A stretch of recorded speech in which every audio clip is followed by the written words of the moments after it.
నమస్తే, నేను మీ Yamuna. Welcome to our channel. ఈ రోజు మనతో పాటు ఉన్నారు పొలిటికల్ అనలిస్ట్ అడుసుమిల్లి శ్రీనివాస్ గారు. నమస్తే సార్. నమస్కారం అండి. నిన్న జరిగిన మహానాడులో నాయకుల ప్రసంగం చూస్తే ఇది సైకిల్ పార్టీ మహానాడా లేక సైకో పార్టీ మహానాడా అన్న అనుమానం కలిగింది. మరి జగన్ కాలిగోటి కూడా సరిపోని వాళ్ళు ఈరోజు నిలబడి మరి ప్రసంగాలు చేస్తున్నారని మాజీ మంత్రి రోజా అన్నారు. మరి దీనిపై మీరు ఎలా స్పందిస్తారు? ఇప్పుడు జగన్ కాలిగోటి సరిపోరు, లేకపోతే వాళ్ళకి స్థాయి లేదంటానికి ఈవిడెవరండి?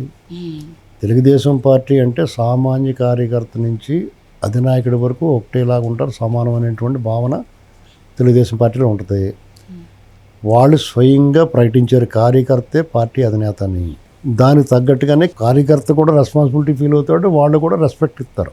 అయితే కొంత అసంతృప్తులు ఉంటాయి. కార్యకర్తని వీళ్ళు అంటారు కానీ పట్టించుకుంటే మైన్యూట్ అది.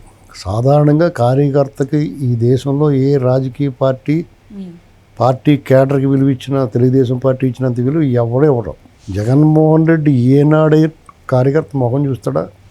అక్కడ హెలికాప్టర్ దగ్గర లేకపోతే ఎక్కడన్నా ఒక చోట ఒక ఈవెంట్ ప్లాన్ చేస్తారు, ఎవరో వాళ్ళు వచ్చి దాన్ని ముద్దులెట్టేసుకుని నెత్తిమీ చేయడతాడు. వాళ్ళకి సాధారణంగా ఎవరైనా ఏమంటారో దరిద్రం వండించినప్పుడు నెత్తిమీ చేయట్టాడు అంటారు కదా. ఇలాంటివి ఎన్నో జరుగుతూ ఉంటాయి.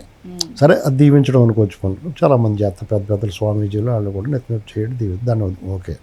ఇక్కడ అసలు మంత్రులకి ఎమ్మెల్యేలకి నా పార్టీ నాయకులకి అతను అపాయింట్మెంట్ ఇవ్వడం, వాళ్ళ ముఖం చూడడం. అసలు కార్యకర్తలు అనేవాళ్ళు ఎలా తయారు చేశారంటే వాళ్ళందరినీ కూడా రోమన్ బానిసల్లా తయారు చేశారు.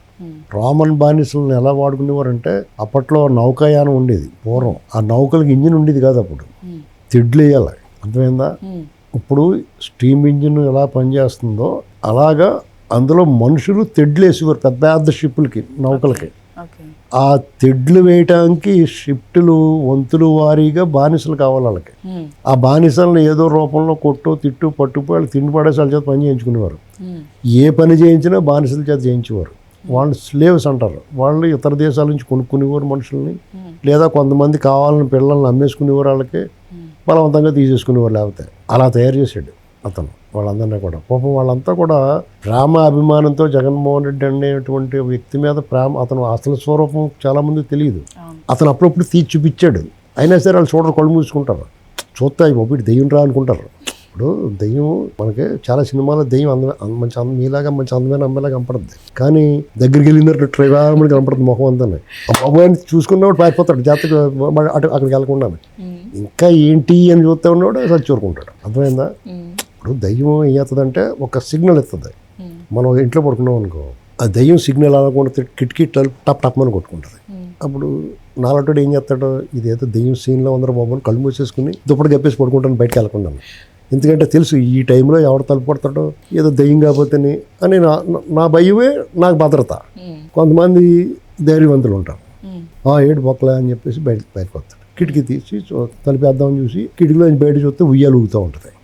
ఇదేంటి ఉయ్యాలు ఊగుతుందేటి అని అప్పుడన్నా అర్థం అవ్వాలి కదా. అడిగి వెనకొచ్చేసి ఇది తేడా ఉందరా బాబు అని తేడా అనుకోకుండా బయటికి వెళ్ళి ఎవరో అని చూస్తూ ఉంటాడు.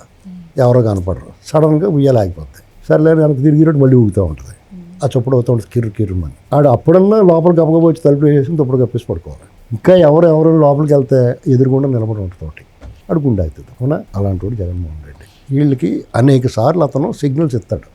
ఏంటి రప్ప నరికేస్తాను, లేకపోతే తలకాయలు ఎగరగొట్టేస్తాను, పొట్టిళ్ళం జాతర, లేకపోతే ఎక్కడున్నా పొట్టులు లాక్కొచ్చి కొట్టేస్తాను, లేదా పరిపాలన చేసినప్పుడు ఏమో నడి రోడ్ల మీద పీకలు కోసేసి, మాస్క్ అడిగిన వాళ్ళేమో నడి రోడ్డు మీద పెడరెక్కలు విరిచికొట్టి, దళితుల మీద రాజ్యాంగం కల్పించిన హక్కును కాదని దళితుల మీద అట్రాసిటీ దళితుల మీదే పెడతాడో, వాళ్ళ రైతులకు సంఖ్యలు వేస్తాడో, ఇలాంటివన్నీ అతను ఈ సిమ్టమ్స్ అవన్నీ చూసి కూడా ఇలా గోతులో పడితే ఎవడేం చేస్తాడో.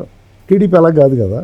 కార్యకర్తలు వాళ్ళు డైరెక్ట్ చెప్తారు ఆ పార్టీ అధినేతలు, మా కార్యకర్తలు అలిగితే మా కష్టం, మీరు అలక్కండా బాబు అని చెప్పి బతిమలుకుంటారు. ఆఖరికి కార్యకర్త అధినేతని ప్రకటించారు.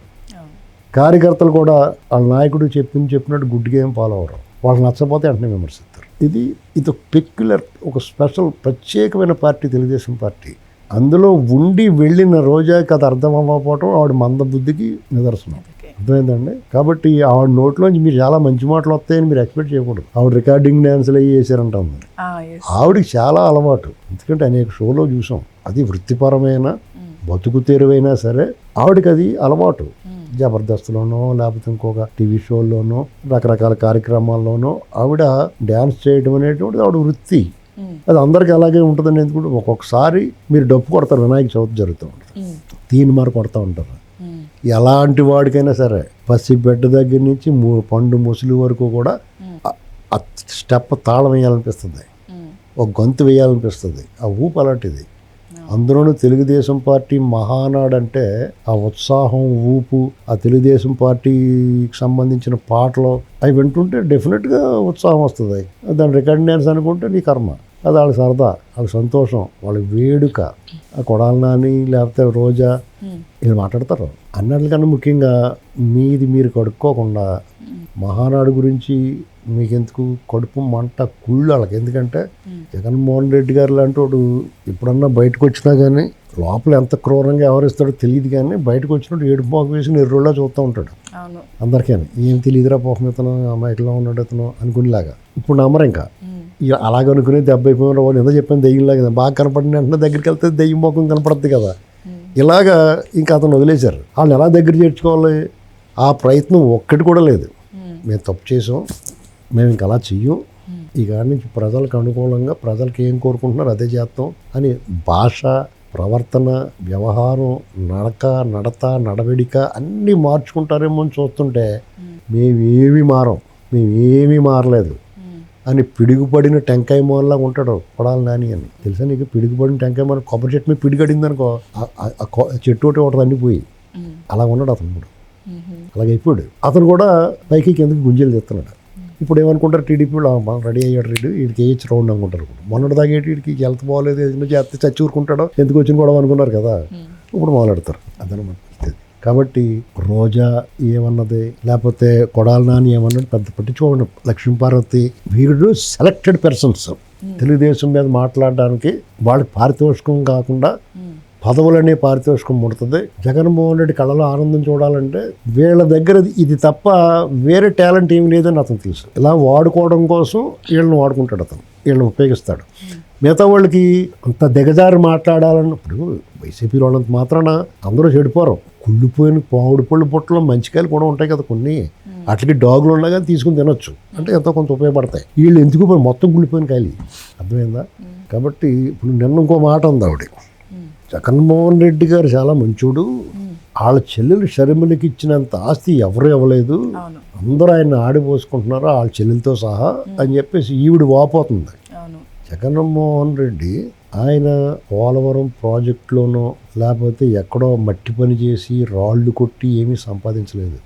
అతని దగ్గర ఏ రూపాయి ఉన్నా వాళ్ళ నాన్నగారు ముఖ్యమంత్రిగా ఉండగా సంపాదించిందే. అది జేబులు కొట్టేసాడా, బ్యాంకులు కన్నాలు వేసాడా, కాంట్రాక్టులు బెదిరించి లాక్కున్నాడా, క్విడ్ ప్రోకోలో లాగాడా, ఎలా లాగినా అలా ఆయన ముఖ్యమంత్రిగా ఉన్నప్పుడు లాగాడు. అంటే ఎన్టీ రామారావు గారు అమలు చేసిన చట్ట ప్రకారం ఆడబిడ్డకి ఆస్తిలో సగం రావాలి. నేను ఆడి దగ్గర రూపాయి అంటే 10 రూపాయలు ఇచ్చేయాలి అమ్మాయికి. అందుకేందండి తర్వాత అతనికి అధికారంలోకి వచ్చాడు. అధికారంలోకి రావడానికి అతను ఎంతగా ఒక రకంగా జగన్మోహన్ రెడ్డి పాదయాత్ర గంట చేసి 3 గంటలు పడుకునేవాడు. ఈ అమ్మాయి అంతకన్నా ఎక్కువ చేసింది పాదయాత్ర. ఇతనికన్నా ఎక్కువ బాగా చెప్పింది, స్పీచ్లు అయ్యింది, బాగా తిరిగింది, కష్టపడింది. అధికారంలో రావడానికి జగన్మోహన్ రెడ్డి ఎంత కష్టపడ్డాడో షర్మిల కూడా అంతే కష్టపడింది. ఆ పార్టీ వాళ్ళు ఒప్పుకొని తీరాలి వాళ్ళు. అంటే రాజ్యాధికారంలో కూడా ఆవిడకి కరెక్ట్గా శీర్షకం చేసి ఇచ్చేయాలి వాటా. అవునా? ఆవిడకి కనీసం ఎమ్మెల్యే ఇవ్వలేదు, ఎమ్మెల్సీ ఇవ్వలేదు, ఎంపీ చేయలేదు, రాజ్యసభ ఇవ్వలేదు, లేదా ఇదంతా దుబ్బే అని చెప్పి ఏదోటి ఇవ్వలేదు. ఆవిడకి ఏమి ఇవ్వకపోతే దుబ్బే అని ఇస్తారు కదా ఏదోటి, అది కూడా ఇవ్వలేదు. ఆవిడకి మంచి ఆసంగాల్లో 2 మోడుపులు ఇచ్చి చాలన్నాడు. ఎలా ఊరుకుంటారు? డెఫినెట్గా అడుగుతారు. ఏదో ఇచ్చి ఇది సరిపెట్టుకుంటే దెబ్బే నాకు అంత శీర్షకం. వాళ్ళ అమ్మ కూడా చెప్పింది, విజయలక్ష్మి గారు కూడా, తప్ప అబ్బాయి అది చెల్లికి ఇచ్చేది ఆడబిడ్డరా ఇచ్చే, నీదే దొబ్బించుంది కదా, ఇది నువ్వేమైనా కష్టపడి సంపాదించావా? ఇప్పుడు సాధారణంగా 2 రకాలు. బాగా కష్టపడిన సొమ్ము ఎవరికన్నా ఇవ్వాలంటే పిసుకుతాడు, కాసేపు ఇవ్వాలంటే బాగా చేతులు రావు. ఇంకొకడు ఏముంటాడో టకాలమని ఇసురుతాడు. వాడిదేటి ఇదేంటి వీడు ఎలాగ ఇసురుతాడు, వీడి దగ్గర ఏం లేదు కదంటే వాడు దొబ్బుకొచ్చింది కాబట్టి ఇసిరేస్తున్నాడు ఉంటారు. కొంతమంది ఏంటి నిజంగానే మంచి హృదయం ఉంటుంది, ఇచ్చుటలో ఉన్న హాయి అనుభవిస్తారు. అంటే వాడి దగ్గర ఉన్నా లేకపోయినా ఏముంటుంది ఇచ్చేస్తాడు. దొబ్బుకొచ్చినా కానీ ఇవ్వటం ఇష్టం లేని వ్యక్తులు కేటగిరీలో వస్తాయి. ఇది ప్రత్యేకమైన వ్యక్తి. అది అలా అడిగేది, నీ బాబు సొమ్ము నా బాబు సొమ్ము నువ్వు ఇవ్వటానికి నీకే అభ్యంతరం. ఆయన్ని అడ్డం పెట్టుకునే కదా ఇదంతా, రాజశేఖర రెడ్డి గారిని అడ్డం పెట్టుకునే కదా ఇదంతా. అవును. ఎక్కువే ఇచ్చాడంటామేంటి, ఎక్కువ ఇత్తమేంటి, శీర్షకం ఇవ్వాలా. పైగా అధికారంలోకి తీసుకొచ్చి కూర్చోబెట్టింది. అధికారంలో తీసుకొచ్చి కూర్చోబెట్టిన తర్వాత మామూలుగా కాకుండా ఎవరన్నా ఒక ముఖ్యమంత్రి గారో లేకపోతే ఒక మంత్రి అయిన తర్వాత సంపాదించి ఇది ఎంతో కొంత ఉంటుంది, వద్దన్నా కానీ ఇంట్లో పడేసిపోతారు కదా కొంత. అలా కాకుండా ఇతను రక్తం తాగేసాడు అందరిదన్నా. మరి అందులో నువ్వు ఒకడో రక్తం తాగేసి బలిసిపోతే ఎలాగా. దోమలు కూడా ఒక దోమ వచ్చి మళ్ళీ కుట్టేసి వెళ్ళిపోదా, అది మళ్ళీ కుట్టేసి వెంటనే మన రక్తం బాగుందనుకో ఆ మూలకి వెళ్ళి ఆ దోమల ఫ్రెండ్స్ ఉంటాయి కదా, రెండే అక్కడ ఒకనాడు అని చెప్పి తీసుకొస్తాయి. దోమలు కూడా రక్తం తాగడానికి కూడా తను రక్తం సంబంధం లేకపోయినా ఈ రక్తం పీల్చే సంబంధం గురించి వాళ్ళందరినీ తీసుకొచ్చి పీల్పిస్తాయి మన చేత, మన రక్తం కూడా. అలాగే జగన్మోహన్ రెడ్డి మరి రక్తం పీల్చిన సొమ్ములో కూడా సగం ఇచ్చేయాలి కదా, మరి ఎందుకు ఇవ్వలేదు అదే అడుగుతుంది ఆవిడ. దానికి నువ్వు ఎక్కువ ఇచ్చాడు తక్కువ ఇచ్చాడు నువ్వెవరు చెప్పడానికి, ఆ అమ్మాయి చెప్పాలి నా బాగా ఇచ్చాడని. అది థ్యాంక్ యూ సార్.